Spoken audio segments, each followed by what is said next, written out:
This is the Detroit Sports Podcast Network. Hey, Steve Dace here, and I wasn't planning to do any more for Michigan Podcast until next week because I'm actually not back to work until then. But after the trip I just experienced to the Rose Bowl, we just got home. We just landed.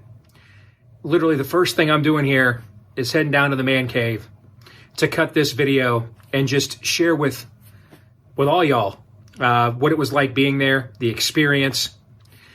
Let me just say first and foremost right now that as much as I love that cathedral over my shoulder right here, there is nothing like the Rose Bowl. I mean, it is the perfect combination of glitz, glamour, and tradition. It's really old California, where California would take the things that, you know, we loved about Americana and just add glitz and glamour to them to make it even better. And that's really what the Rose Bowl is. Had a chance to get a private tour of the stadium and the luxury suites and the bowels of the stadium, and to get on the field. And maybe some of you saw some of those videos and pictures that we put up on Twitter at Michigan Podcast. And I mean, the setting itself, the Arroyo Seco, the San Gabriel Mountains, the pageantry, the term iconic, I maybe use that more just in common language this weekend than I have my entire life. I mean, it's just Alabama out there wearing the crimson that kind of matches the Rose Bowl motif. Michigan, of course, a fixture, having played in over 20 of these. And I mean, it was just, the field was perfect. The weather was perfect. I mean, it's a grand stage, man. I mean, it's incredible. And even if we had lost the game, this would have been an incredible trip, once in a lifetime, bucket list thing. Make sure you do it. So if you're watching right now and you have any opportunity to ever go there for the Rose Bowl itself, man, they know how to do it right. First class all the way. I would highly recommend it as a bucket list item. But that brings us to the game itself. And the game itself took a once-in-a-lifetime trip and made it generational. Long after I'm gone from this earth, my grandchildren and great-grandchildren are going to be hearing stories from my son about this trip. It was absolutely incredible, and the game was incredible. And I got to give a hat tip out to my son Noah, because I was pretty dejected, and I don't want to let, I don't want to get to a point as a fan where going 13-1 is disappointing. Then at that point, you might as well just consider self-harm. What are we even doing here? If 13-1's not good, then what are we even doing here, right? And I was going to eject, man. I'm like, I've seen this Rose Bowl so many times. We're out here after a long layoff making uncharacteristic mistakes. We had maybe the best special teams unit in America this year, and it just had a systemic meltdown all game long, from the very first muffed punt by Samaj Morgan to Tommy Doman with his worst punting day of the year. It was just a bad snaps. You're like, what? This is, why do we do this in this game? Why does this long layoff seem to impact us more than the other team every time, right? Making mistakes out here we haven't made all season long. I've watched this with Bo. I watched it with Mo. I watched it with Lloyd. I watched it with Jim, and I'm about to eject, because the one thing that isn't simple is getting in and out of that stadium in a very wealthy residential area with narrow roads and 100,000 people trying to get in and out. So I'm like, let's beat the traffic, And my son, he's more of a man than me. He's like, no, we got to stick this out, Pops. We got to see it to the end. And you know what? I listened to young Buck. And he was right. Because what transpired the next 20 minutes of real time, I'm not even sure how I'll do another sporting event live.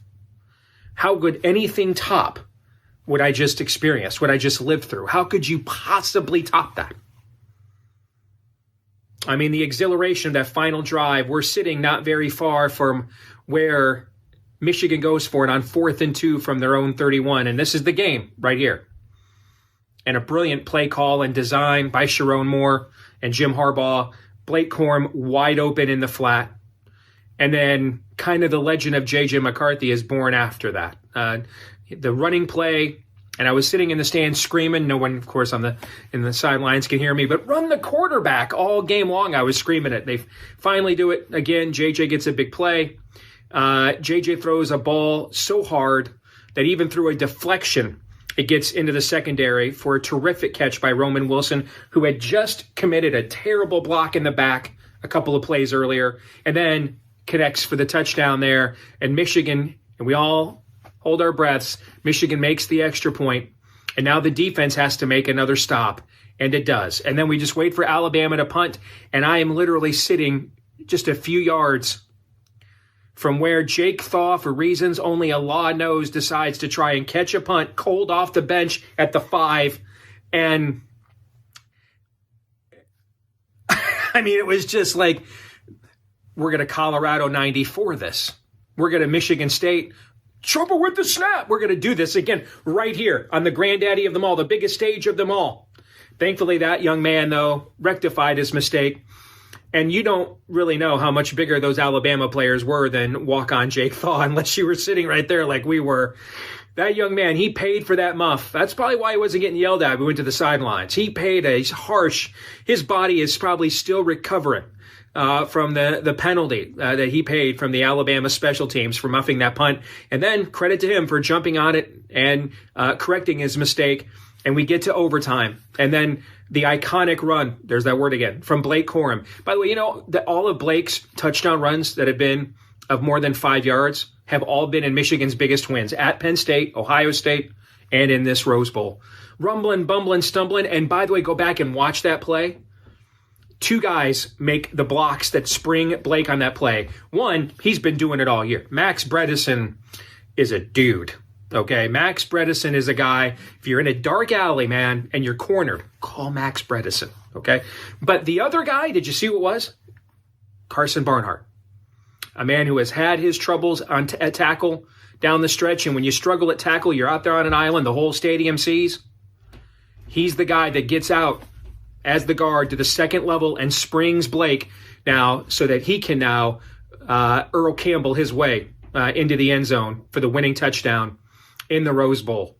And credit to Carson Barnhart for overcoming those struggles to make one of the biggest blocks of the entire season of his career. Just emblematic of this team. I mean, if we just sat here and talked about all the key contributions that led to Michigan's first Rose Bowl win since 1998, I mean, this would be a lot longer video. But that's the thing. That's what this program is. When Jim Harbaugh, when Jimmy said earlier this year before the Ohio State game, if you remember, he was suspended still. And his pregame, his last speech to the team the night before, is he reiterated Bo Schembechler's famous the team speech. And then he looked at this team and he said, "You are that team." And that played out in this game. So many guys made big plays. I was just sitting on Twitter this morning getting ready for my flight to take off, and I saw a guy breaking down film of Alabama's drive to try to run the clock out. And you see Keon Sabb, who's on an island, has to come from distance about 15 yards to tackle an Alabama player in space in the flat. And if he doesn't, that guy is maybe running all the way to Arcadia. Okay, that's ball game. I mean, he's the only thing standing between that guy and an L. And he comes in, all the pressure in the world, man. A guy whose name we haven't called in weeks, Keon Sabb, comes in and just tags his guy. The clips you see of Michigan's offensive line just moving, an Alabama defensive front where probably every one of those guys is going to be in an NFL training camp.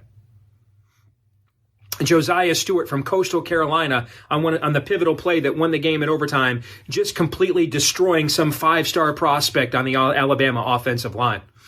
I mean, this is a team whose sum is greater than its parts. And don't get me wrong, it's a very talented team. But there's a lot of guys on this team playing above their recruiting profiles. And if you were there and you saw these teams on the field, I haven't had a chance to watch the game yet. I'm looking forward to it. I'm probably going to watch this one a couple of times. All right. But if you haven't seen it yet, or you were on the field, I should say, I can tell you from the field view, Alabama, according to the team talent composite, most talented team in the country, I couldn't see a difference. And our size and speed defensively absolutely looked every bit as menacing and ominous as theirs. Couldn't tell a difference. We physically looked like we belonged on the same field with them. And we did. Frankly, if we had not made some of the mistakes we did, we probably win this game by a couple of touchdowns. But you take the W when you can get it, man. And we have our first playoff victory, an absolutely incredible. I can't even tell you what it was like being in that stadium. The back and forth of the dueling fourth quarter songs. We went first with Mr. Brightside. They went next with Dixieland Delight. And it was almost like the momentum swung in the game with the songs. I mean, the entire night was majestic. It was unbelievable. If you ever get a chance to do this in your life, make it so. You won't regret it, I promise you. And then what it was like in that stadium when both Blake scored and then the final stop, it was absolutely amazing. I mean, as I'm talking about it, my mind's eye now is remembering it just as if it happened 10 minutes ago. And I'll never forget it, man. I'll never forget it. An incredible event, an incredible team. It's been an incredible last 3 years. And so many quality players. I haven't mentioned this a lot, and that's been purposeful because it opens up kind of a bag of worms for some people, especially given the bent that Michigan is traditionally known for. But to hear so many of these players, from JJ to Blake, I mean, key players on the team, talking about spirituality and their faith and the role that combined common cause has had on their team, I just don't know how you could be prouder as a fan. It is whatever comes Monday night. It's the perfect season. Not just in record, but in the way that it played out and in the caliber of these young men. You can be proud of them. And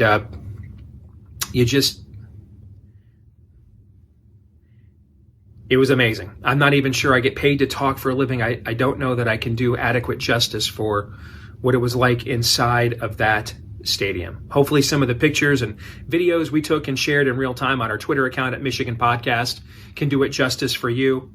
But now we turn our attention to the national championship game against Washington. And, I was in Ann Arbor for the Purdue game, and I had dinner with a couple of my Michigan contacts, my Michigan little birdies. And they were asking me, so, hey, man, you watch a ton of college football. What's the one team you think could stop this team from winning the national championship? And the team I told them was Washington, because I was worried about those three receivers. Someone's open. These three guys are too good. Someone's always open. It's just a matter of, can you put enough pressure on the quarterback so he doesn't see it or can't deliver the ball? This is very reminiscent of the Ohio State team that they were supposed to have in 2021 with Jackson Smith and Jigba, Emeka Egbuka, and Marvin Harrison Jr. But remember, Jackson Smith and Jigba was injured much of that year with a hamstring that somehow didn't heal for 14 weeks. All three of these guys, all pros, Polk, McMillan, and Odunze, who is right up there with Marvin Harrison Jr. He's going to be a top 10 pick in the NFL draft, I believe, as well. Michael Penix, a C.J. Stroud-like quarterback. Excellent arm talent. And it's kind of full circle for Michigan. The first sign that things were maybe hitting rock bottom in 2020, the loss to Michigan State, maybe it's a fluke, in-state game. We've lost to them and been upset by them before. But you were supposed to have the bounce back the next week to Indiana, and Michael Penix just threw all over us, and Joe Milton basically threw up. And that was the sign of, this is going to be like Carl Lewis trying to sing the national anthem. This is not going to go well. And it didn't. Well, now we come full circle, and in a couple different ways. One, to win the national championship, Michigan has to go through Michael Penix again. A more experienced Michael Penix with even better weapons around him. Number two, full circle as well, in that the last time Michigan won a national championship had to beat a school from the state of Washington. Washington State and Ryan Leaf to do it, and now it has to beat the University of Washington to do it. I think that this is going to require 30-plus points to win. I think we could play an excellent defensive game, and they still score 27 points. In fact, that's what I am predicting. I think that we will be able to control the line of scrimmage with our offensive line against their defensive front. I think Blake Corum will have a big game running the football. It would not shock me especially if we strategically run JJ a few times so that they have to respect it. I could see Blake having his best rushing performance of the season, and we use that to try to keep that offense off the field and limit its opportunities as much as possible. And much like Stroud, he can run, but Penix prefers not to. The one thing that I like about our team compared to Texas is Texas had the great two defensive tackles, but not a lot of pressure off the edge. We've got two great defensive tackles like Texas, but we can also bring pressure off the edge, and that can collapse pockets. But be careful blitzing, because dude just throws those arm punts up there, and these receivers, particularly Odunze, goes up and gets it with those 50-50 balls. So I think it just kind of feels as if Michigan might be a team of destiny, that this is the Wolverines year. So I think Michigan will win the national championship, but I think we'll be biting our nails again throughout much of it. I'm going to go Michigan 34 with a grind out the clock, end the game, by running the ball to run out the clock kind of drive. Michigan 34, Washington 27. And I think we do win the national championship. And then we'll have a lot to talk about with a fairly tumultuous offseason after the fact. But don't be in a hurry to get there. Enjoy this. Revel in it. This doesn't come around very often. Seasons like this don't come around like this very often. Enjoy it. And make sure to bask in it, because we may never get a chance to experience anything like this ever again in our lifetimes as Michigan fans. Don't take it for granted. I'm Steve Dace. Go Blue.